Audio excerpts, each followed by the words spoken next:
I was asleep. It was the middle of the night. I heard my mom scream my name. You are under arrest for the murder of your mother.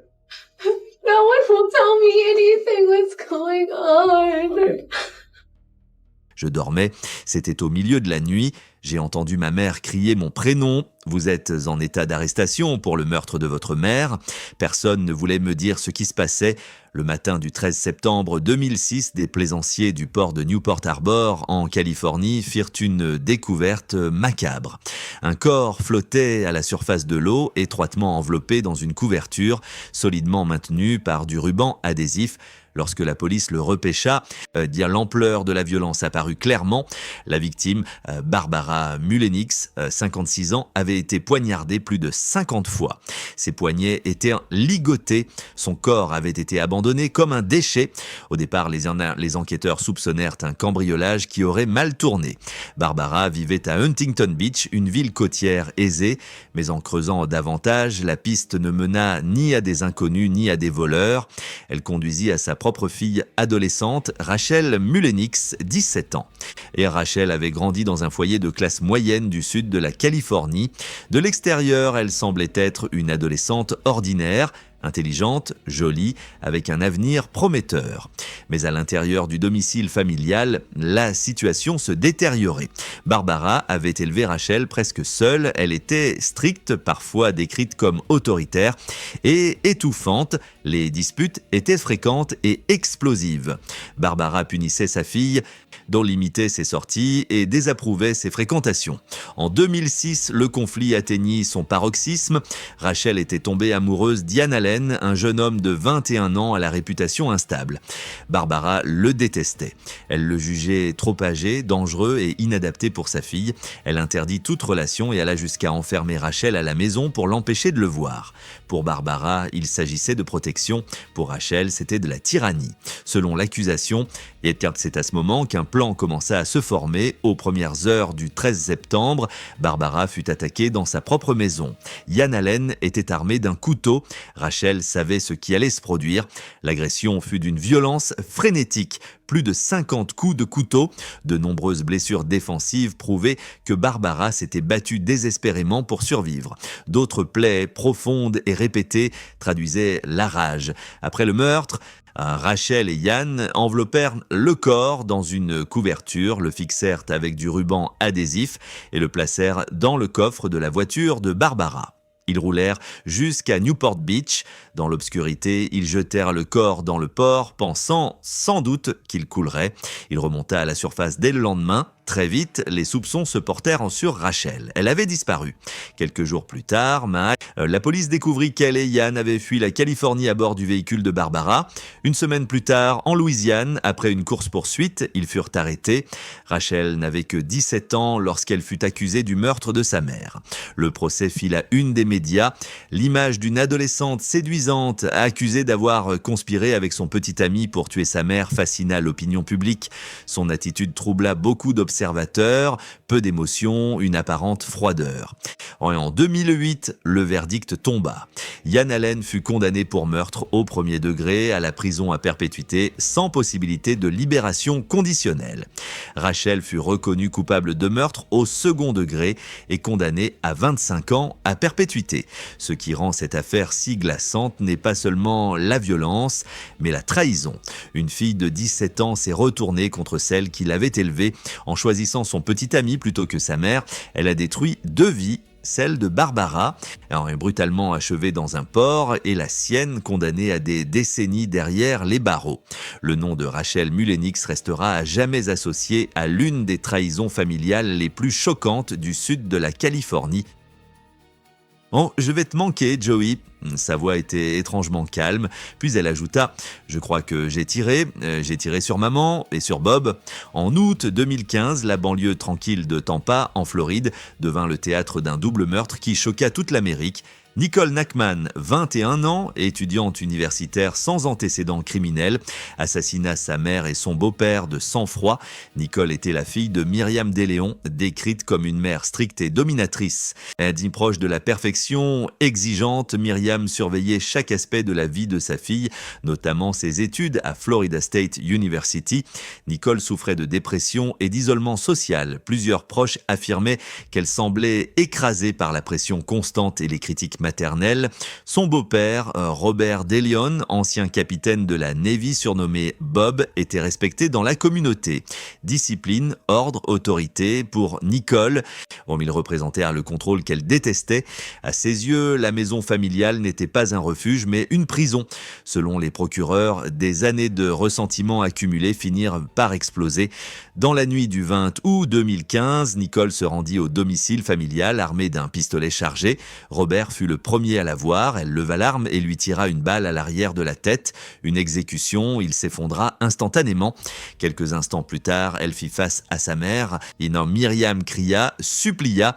Nicole tira à plusieurs reprises. Les photos présentées au tribunal montrèrent une scène glaçante. Robert abattu d'une balle précise, Myriam criblée de projectiles à l'intérieur même de leur maison. Lorsque la police arriva, alertée par des voisins ayant entendu des coups de feu, aucune trace d'effraction n'était visible. Très vite, les soupçons se concentrèrent sur Nicole. Interrogée à Lydia, elle donna des versions contradictoires. À un moment, elle déclara avoir craqué. Le procès attira l'attention nationale. L'accusation décrivit un acte prémédité, froid, méthodique. Tiré dans la tête de son beau-père démontrait une intention d'exécution. Multiplier les tirs sur sa mère révélait la rage. Les procureurs affirmèrent que Nicole voulait se libérer du contrôle parental et qu'elle avait choisi le meurtre comme solution.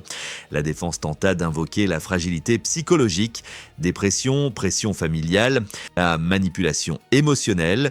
Ses avocats plaidèrent une rupture mentale plutôt qu'une intention criminelle. Des experts psychiatres témoignèrent de son état instable, mais le jury resta insensible. Le fait qu'elle soit venue armée d'une arme chargée et qu'elle ait tiré méthodiquement affaiblissait toute thèse d'impulsion incontrôlée. En 2019, Nicole Nachman fut reconnue coupable de 2 chefs de meurtre au premier degré. Le juge la condamna à la prison à perpétuité sans possibilité de libération conditionnelle. Elle avait 25 ans lorsqu'elle fut conduite menottée vers une cellule qui serait désormais son monde définitif. L'affaire laissa la communauté sous le choc. Comment une jeune femme discrète, étudiante, sans passé criminel, avait-elle pu exécuter ses propres parents ? Durant le procès, son visage impassible frappa les observateurs. Peu d'émotion, peu de remords apparents. Cette froideur renforça l'image d'une fille ayant éliminé ses parents avec calcul, ce qui rend cette affaire particulièrement troublante. Ce n'est pas seulement le double homicide, mais le cadre, une maison de banlieue ordinaire, une famille en apparence stable, aucun gang, aucun trafic, juste une fille qui décide d'abattre ceux qui l'ont élevée. Aujourd'hui, Nicole purge sa peine dans une prison de Floride. Elle ne sortira jamais libre. La maison de Tampa a été revendue. Et mais pour ceux qui se souviennent, elle restera le lieu d'une trahison familiale brutale. Son nom est désormais inscrit parmi les filles les plus tristement célèbres de l'histoire criminelle américaine.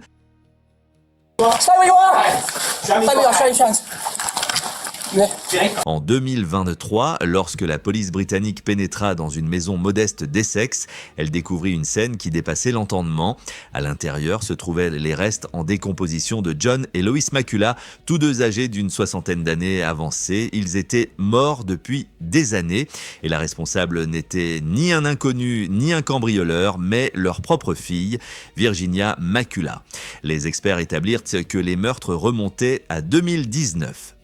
Virginia avait d'abord empoisonné son père, John, puis elle s'était tournée vers sa mère, Lois, qu'elle avait poignardée à plusieurs reprises. Au lieu de signaler les décès, elle avait dissimulé les corps à l'intérieur même de la maison, les enveloppant et les scellant dans ce que les procureurs décrirent plus tard comme des tombes improvisées. Pendant près de 4 ans, Virginia maintint une mascarade macabre. Aux proches inquiets, elle expliquait que ses parents étaient malades, ou fatigués ou qu'ils ne souhaitaient pas recevoir de visite. Elle entretenait l'illusion qu'ils vivaient toujours alors que leur corps se trouvait à quelques mètres d'elle. La supercherie ne s'arrêtait pas là. Les enquêteurs découvrirent qu'elle utilisait les comptes bancaires de ses parents, pensions, économies, fonds personnels. Elle détourna des milliers de livres sterling pour financer son quotidien. L'exploitation financière ajouta une dimension encore plus cynique au crime. Il se fut un membre inquiet de la famille qui alerta finalement les autorités. En 2023, la police effectua une vérification de bien-être. À l'intérieur, l'odeur de décomposition était insoutenable. Les pièces scellées révélèrent l'horreur. Des officiers expérimentés décrivirent la scène comme l'une des plus perturbantes de leur carrière. Arrêtée sur le champ, Virginia tenta de nier. Elle affirma qu'elle avait protégé ses parents, mais les preuves médico-légales étaient accablantes. D'où les analyses toxicologiques confirmèrent l'empoisonnement de John. Les blessures infligées à Lois ne laissaient aucun doute sur la violence délibérée. Le procès, en 2024, passionna le Royaume-Uni. L'accusation présenta Virginia comme une femme manipulatrice, motivée à la fois par l'argent et par un désir de contrôle.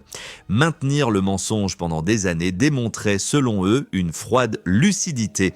La défense tenta d'invoquer une responsabilité diminuée, y évoquant des troubles psychologiques et une incapacité à faire face au vieillissement de ses parents, mais le jury ne fut pas convaincu. Le pillage méthodique des finances et la dissimulation prolongée des corps prouvaient qu'elle comprenait parfaitement ses actes. En mars 2024, Virginia Makula fut reconnue coupable du meurtre de ses 2 parents. Le juge qualifia le crime de grotesque au-delà de toute mesure et la condamna à la prison à perpétuité avec une période minimale de 36 ans. Et à 36 ans, au moment du verdict, cela signifie qu'elle passera probablement le reste de sa vie derrière les barreaux. L'affaire marqua profondément l'opinion publique britannique. Si les crimes familiaux choquent toujours, la durée pendant laquelle Virginia avait vécu avec les corps de ses parents glaça même les journalistes les plus aguerris. L'image d'une fille partageant son quotidien avec les dépouilles de ceux qui l'avaient élevée frappa les esprits. Pour la famille élargie, la douleur fut immense. Pendant des années, ils avaient cherché à comprendre l'absence de John et Lois, sans imaginer qu'ils étaient déjà morts, assassinés par leur propre enfant. Aujourd'hui, Virginia purge sa peine dans une prison britannique. La maison a été nettoyée et revendue, mais pour les voisins et pour l'opinion publique, elle restera le lieu d'un secret monstrueux dissimulé derrière une façade ordinaire. Ce qui rend cette affaire particulièrement terrifiante n'est pas seulement le meurtre, mais la capacité à vivre dans le mensonge pendant des années, une trahison lente, froide, méthodique, une fille qui a transformé son foyer en tombeau. En juin 2015, les adjoints du shérif du comté de Greene, dans le Missouri, répondirent à un appel inhabituel. Un message inquiétant venait d'apparaître sur le compte Facebook partagé de Didi Blanchard et de sa fille Gypsy Rose. « Cette salope est morte ». Un second commentaire, encore plus violent, suivit. Des proches, alarmés, contactèrent immédiatement la police. Lorsque les agents pénétrèrent dans la maison de Springfield, ils découvrirent Didi Blanchard, 40 ans, un empoignardé à mort dans son lit. Son corps était partiellement recouvert d'un drap, son torse lacéré de coups de couteau. Sa fille Gypsy Rose, supposée gravement malade, clouée dans un fauteuil roulant et dépendante des soins de sa mère, avait disparu. Au départ, les enquêteurs craignirent un enlèvement, mais en moins de 48 heures, l'affaire prit un tournant stupéfiant. Gypsy n'avait pas été kidnappée, elle n'était pas mourante, elle n'était même pas malade. Elle avait planifié le meurtre.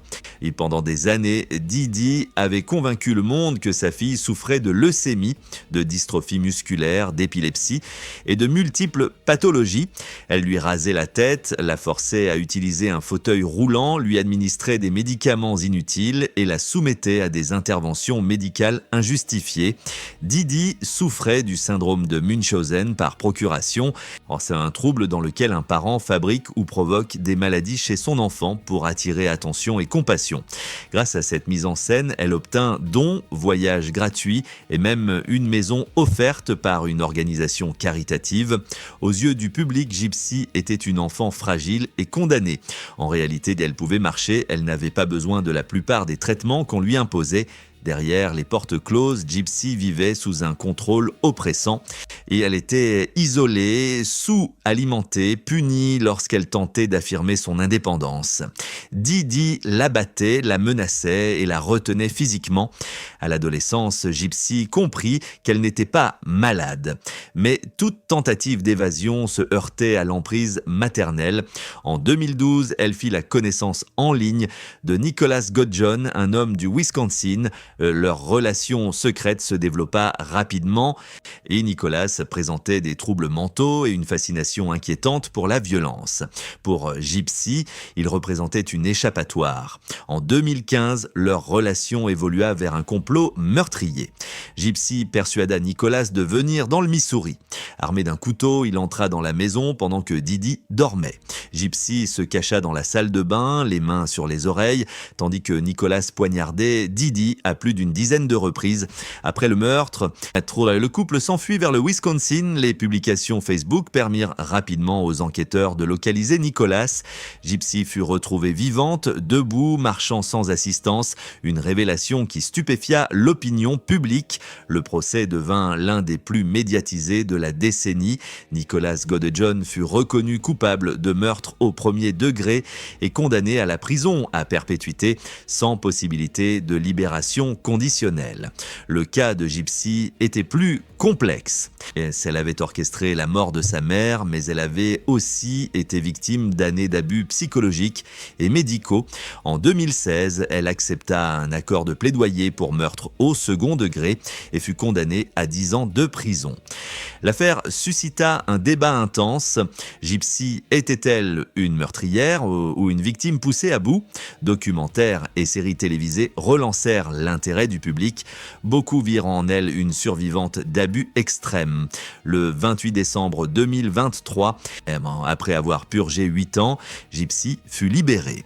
À sa sortie, elle bénéficia d'un large soutien médiatique et accumula rapidement des millions d'abonnés sur les réseaux sociaux. Mais son histoire reste profondément dérangeante. L'abus dont elle fut victime était invisible aux yeux du monde, dissimulé derrière l'image d'une mère dévouée. Sa réponse, planifier le meurtre, scella à jamais son nom dans l'histoire du crime. Gypsy Rose Blanchard demeure l'exemple tragique d'une relation familiale toxique poussée à l'extrême. Une enfant forcée de vivre dans un mensonge médical qui, pour s'en libérer, choisit la voie la plus radicale, mettre fin à la vie de celle qui l'avait enfermée dans une prison invisible. En août 2014, dans un complexe hôtelier de luxe à Bali, en Indonésie, des employés remarquèrent une valise abandonnée dans le coffre d'un taxi. Elle était tachée de sang. Lorsque les autorités l'ouvrirent, elles découvrirent à l'intérieur le corps sans vie de Sheila von Wiesemak, 62 ans, une Américaine issue des cercles aisés de Chicago. Elle avait été violemment battue à mort. La personne liée à ce crime n'était pas un inconnu dans un pays lointain, mais sa propre fille, Heather Mack, âgée de 18 ans.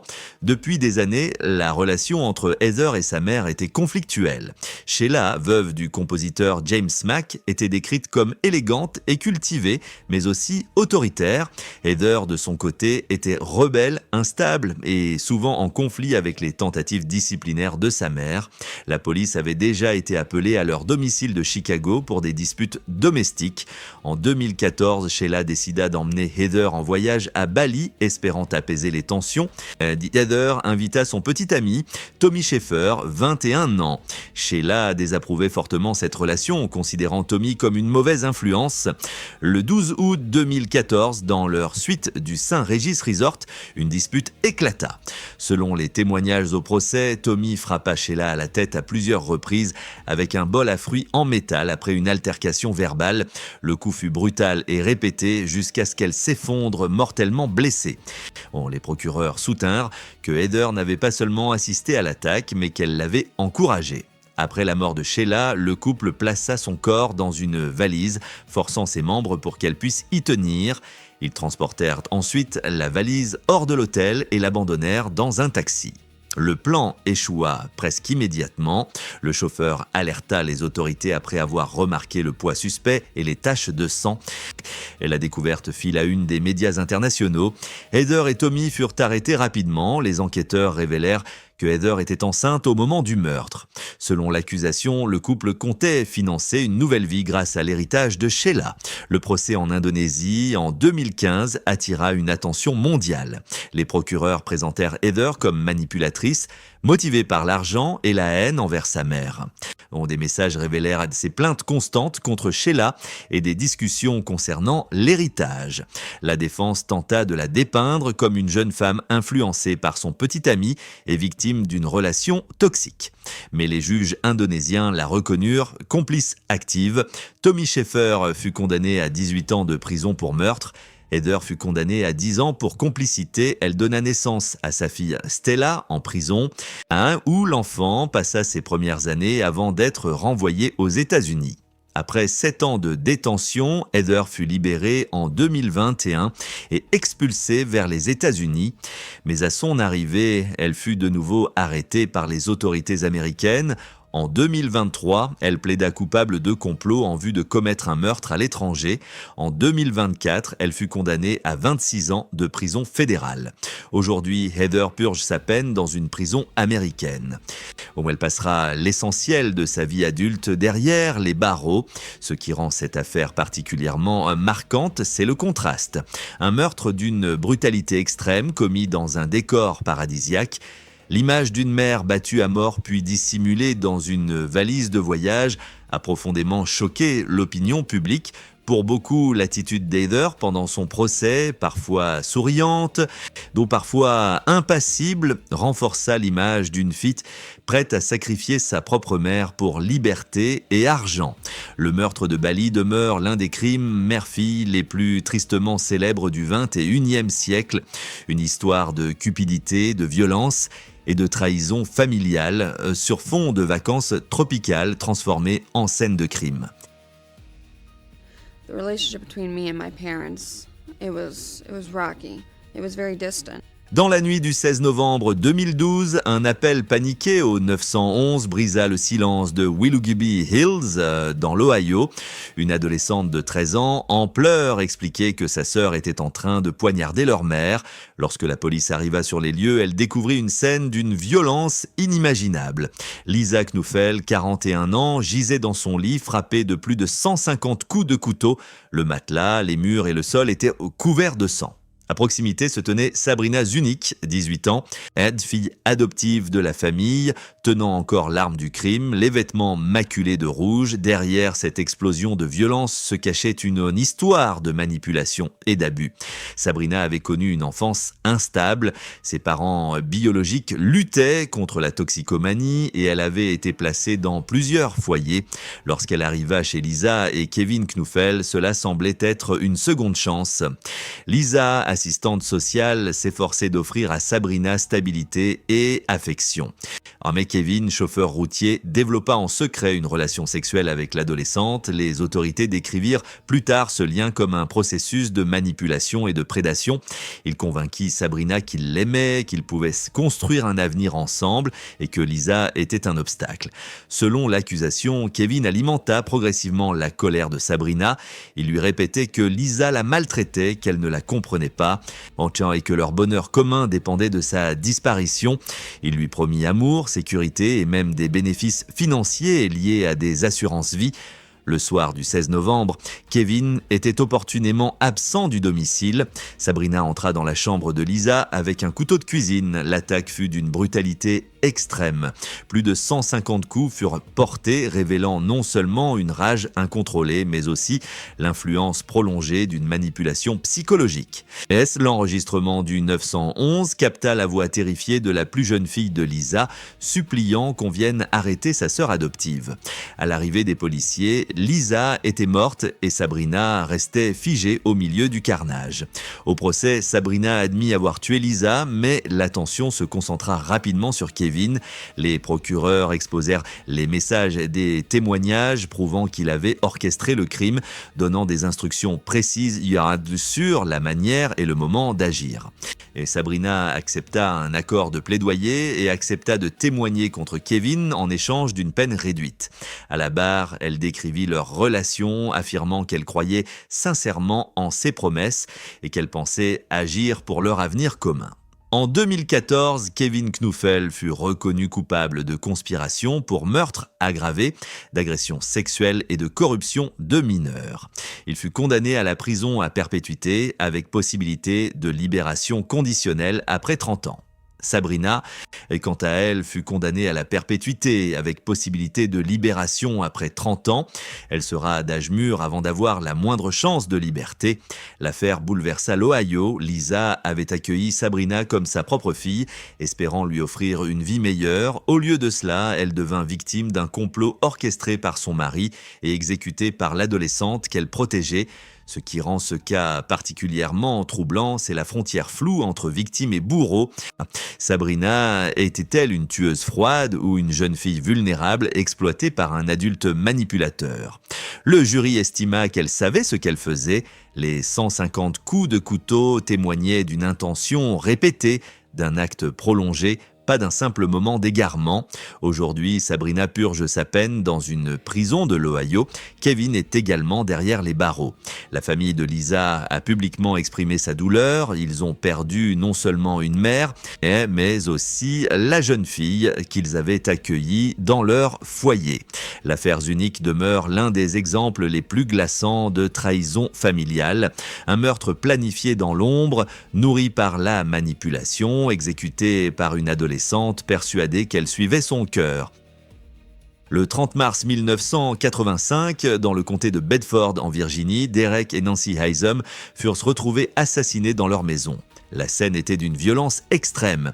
Derek avait la gorge tranchée si profondément qu'il était presque décapité. Nancy présentait des dizaines de coups de couteau et des blessures défensives aux mains et aux bras, preuve qu'elle s'était battue jusqu'au bout. Mais le choc le plus brutal pour la communauté ne fut pas seulement la sauvagerie du crime, ce fut l'identité de la personne qui l'avait orchestré, leur propre fille, Elizabeth Isom. Elizabeth avait grandi dans un environnement privilégié, son père, cadre supérieur dans l'industrie, et sa mère, issue d'un milieu international, lui avaient offert les meilleures écoles et une vie confortable. Pourtant, selon ses dires, elle se sentait étouffée par leurs attentes élevées et leur autorité. En 1984, à l'université de Virginie, Elizabeth rencontra Jens Söring, un fils d'un diplomate allemand, intelligent, réservé et profondément attaché à elle. Jens tomba rapidement sous son charme. Leur relation devint intense, presque obsessionnelle. Elizabeth confia à Jens que ses parents la contrôlaient, la critiquaient et l'empêchèrent d'être libre. Progressivement, leurs conversations prirent une tournure sombre. Selon l'accusation, Elizabeth laissa entendre que la seule façon d'échapper à cette domination était la mort de ses parents. Le soir du 30 mars 1985, et tandis que Elizabeth se trouvait ailleurs afin de se créer un alibi, Jens se rendit au domicile des Isom. Il fut accueilli sans méfiance. Plus tard dans la soirée, il attaqua le couple avec une violence effroyable. Les experts médico-légaux parlèrent d'excès meurtrier. Bien au-delà d'une simple exécution, les blessures traduisaient rage et frénésie. Après les meurtres, Elizabeth et Jens quittèrent les États-Unis. Ils voyagèrent en Europe et en Asie, utilisant des chèques falsifiés tirés des comptes de Nancy Isom pour financer leur fuite. Pendant des mois, ils échappèrent aux autorités. En avril 1986, ils furent arrêtés à Londres pour fraude bancaire. L'enquête révéla leur implication dans le double homicide. Jens avoua d'abord avoir tué les parents par amour pour Elizabeth, affirmant vouloir la libérer de leur emprise. Plus tard, il se rétracta, accusant Elizabeth d'être la véritable instigatrice. En 1987, Elizabeth accepta un accord de plaidoyer. Elle reconnut avoir planifié le meurtre sans admettre avoir porté les coups elle-même. Elle fut condamnée à 90 ans de prison. Jens, extradé vers les États-Unis en 1990 après une longue bataille judiciaire, fut condamné à 2 peines de prison à perpétuité. Pendant des décennies, l'affaire divisa l'opinion publique Était-ce l'histoire d'un jeune homme manipulé par une amante charismatique ou celle d'un couple uni dans la décision de tuer en 2019 ? Après plus de 30 ans derrière les barreaux, Elizabeth Haysom et Jens Söring obtinrent une libération conditionnelle. Jens fut expulsé vers l'Allemagne, Elizabeth fut renvoyée au Canada, où elle vit désormais discrètement. Mais la mémoire du crime demeure de 2 parents respectés, assassinés dans leur propre maison, une fille instruite et brillante, devenue le cerveau d'un double homicide. L'affaire Haysom reste l'un des cas les plus célèbres de parricide aux États-Unis. Elle fascine encore aujourd'hui par sa dimension psychologique, amour obsessionnel, manipulation, ressentiment et désir de liberté transformés en violence irréversible. Elizabeth Haysom, où qu'elle vive désormais, restera à jamais associée à l'image d'une fille qui choisit les couteaux plutôt que la famille. Le 24 décembre 2007, à Carnation, petite ville rurale de l'État de Washington, ce qui devait être une soirée de Noël en famille se transforma en l'un des massacres domestiques les plus choquants de l'histoire locale. Lorsque la police pénétra dans la maison des Anderson, elle découvrit 6 corps. Au centre de cette tragédie se trouvait la fille du couple, Michelle Anderson, 29 ans. Wayne et Judy Anderson, parents respectés dans la communauté, avaient réuni leur famille pour célébrer les fêtes. Moitié présent leur fils Scott, son épouse Erika, ainsi que leurs 2 jeunes enfants, Olivia, 5 ans, et Nathan, 3 ans. Une soirée ordinaire, marquée par les décorations, les cadeaux et les retrouvailles familiales. Mais derrière cette façade festive, Michelle nourrissait depuis longtemps un profond ressentiment. Elle estimait que ses parents favorisaient son frère, qu'ils la méprisaient et lui devaient de l'argent. Aucun des proches témoigneront plus tard qu'elle se sentait injustement traitée et accumulait une rancœur tenace. Son compagnon, Joseph McEnroe, partageait son amertume. Ensemble, ils élaborèrent un plan. Armés d'armes à feu, ils choisirent le réveillon de Noël, moment où toute la famille serait réunie. L'attaque commença par Wayne et Judy. Assis dans le salon, ils furent abattus sans avertissement. Wayne s'effondra sous les balles. Judy tenta de fuir, mais elle fut également touchée mortellement. Lorsque Scott et Erika arrivèrent avec leurs enfants, ils entrèrent dans un piège. Michelle et Joseph ouvrirent le feu. Scott fut abattu à plusieurs reprises. Erika tenta de protéger ses enfants, mais elle fut tuée à son tour. Dans un acte qui horrifia même les enquêteurs les plus aguerris, Michelle et Joseph tirèrent ensuite sur Olivia et Nathan à bout portant. Les 2 enfants furent exécutés. La scène de crime était décrite comme apocalyptique. Le sang recouvrait les murs et le sol et les décorations de Noël. Les cadeaux restaient intacts au milieu du carnage. Après les meurtres, le couple tenta de dissimuler les corps et de créer l'illusion que la famille était simplement absente. Mais l'absence prolongée inquiéta les proches. La police finit par intervenir et découvrit l'ampleur du massacre. L'enquête révéla une planification minutieuse et un mobile mêlant rancœur et conflits financiers. Michelle avoua avoir orchestré les meurtres pour se venger de ce qu'elle percevait comme des humiliations et des injustices familiales. Au procès, l'accusation insista sur la préméditation et la froideur des actes, notamment l'exécution des enfants, preuve d'une absence totale de remords. La défense tenta d'invoquer des troubles mentaux, affirmant que Michelle souffrait de paranoïa et de dépression, mais le jury ne fut pas convaincu. En 2016, Michelle Anderson fut reconnue coupable de 6 chefs de meurtre aggravés au 1er degré. Elle fut condamnée à la prison à perpétuité sans possibilité de libération conditionnelle. Joseph McEnroe reçut la même peine, ce qui rend cette affaire particulièrement glaçante. Ce n'est pas seulement le nombre de victimes, mais le contexte. Une soirée de Noël, une réunion familiale, un moment censé symboliser l'unité et la paix. Michelle Anderson anéantit sa propre lignée en une nuit. Parents, frères, belle-sœur, nièce et neveu, aucun survivant direct. Aujourd'hui, elle purge sa peine dans une prison de l'État de Washington. Elle ne passera plus jamais Noël en liberté. L'affaire Anderson demeure l'un des exemples les plus extrêmes de trahison familiale. Une fille qui transforma une fête de famille en massacre, inscrivant son nom parmi les crimes domestiques les plus terrifiants de l'histoire américaine. Le 17 janvier 2023, dans le comté de Montgomery, en Pennsylvanie, la police répondit à une demande de vérification de bien-être concernant Reed et Miriam Beck, un couple de septuagénaires. Des proches s'inquiétaient de ne plus avoir de nouvelles. Lorsque les agents forcèrent l'entrée de la maison, une odeur insoutenable de décomposition les frappa immédiatement. À l'intérieur, ils découvrirent une scène d'une brutalité extrême. Si Reed et Miriam avaient été exécutés chacun d'une balle dans la tête, mais l'horreur ne s'arrêtait pas là. Leur fille, Verity Beck, 49 ans, avait ensuite démembré les corps à l'aide d'une tronçonneuse.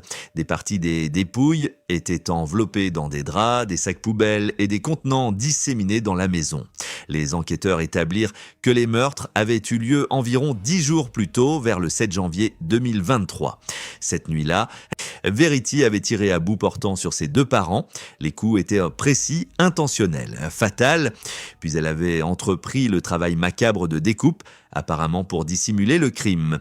La maison était en désordre, le sang avait imprégné les tapis et les murs, une tronçonneuse couverte de résidus biologiques fut retrouvée à proximité des restes. Les policiers décrivirent la scène comme l'une des plus traumatisantes qu'ils aient jamais traitée. Verity fut arrêtée immédiatement. Lors des interrogatoires, elle admit avoir tué ses parents. Elle déclara être submergée par le stress, ruinée financièrement, incapable de supporter de vivre sous le toit familial. Mais ces explications ne suffisaient pas à justifier l'exécution méthodique suivie du démembrement. Les voisins la décrivaient comme recluse, dépendante financièrement de ses parents. Reed et Miriam étaient aperçus comme généreux et bienveillants, soutenant leur fille depuis des années. Pourtant, des tensions existaient, des disputes fréquentes concernaient l'argent et le contrôle du foyer. Au procès en 2024, les procureurs présentèrent les faits comme un double meurtre prémédité.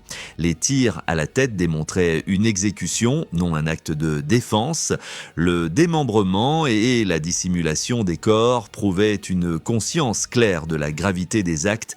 La défense invoqua de graves troubles mentaux, paranoïa, dépression, altération du jugement.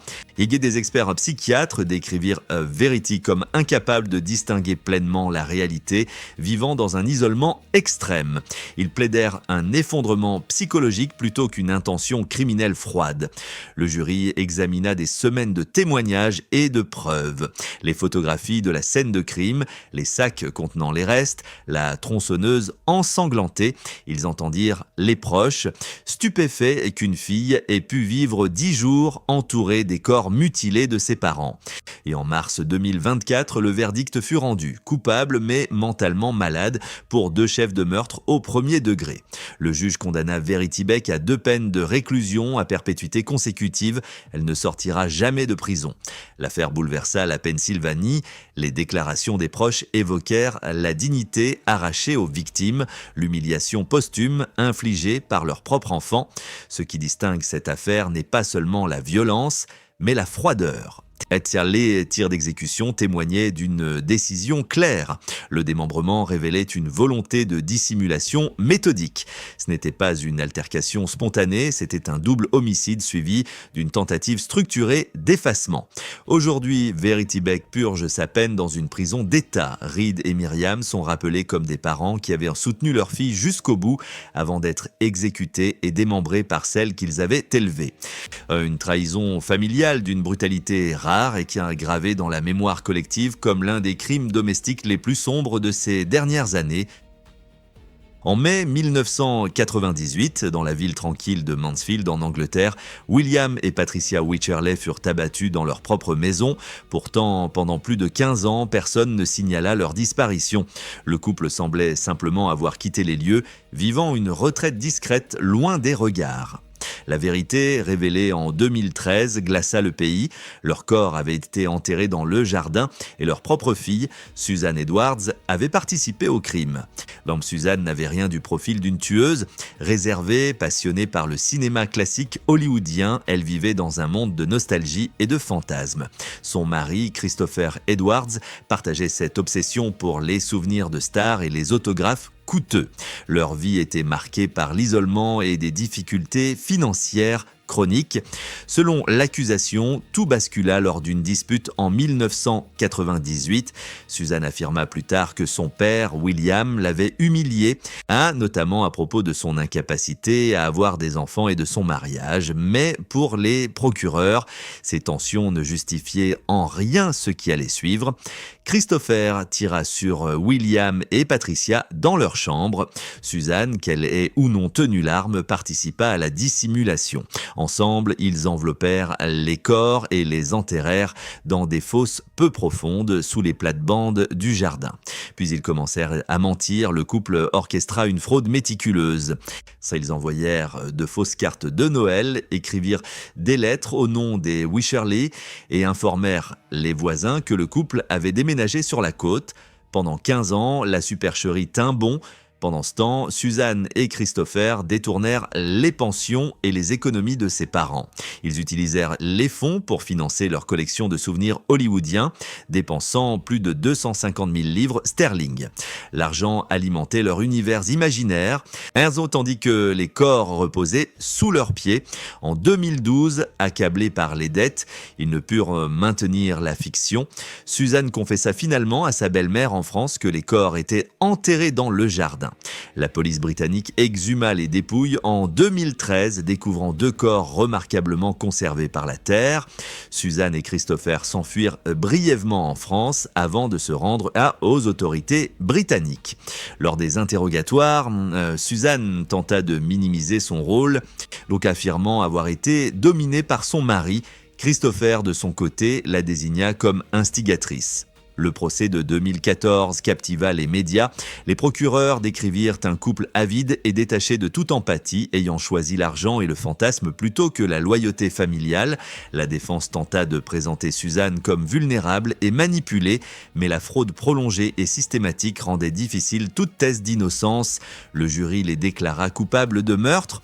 En juin 2014, ils furent condamnés à la prison à perpétuité avec une période minimale de 25 ans.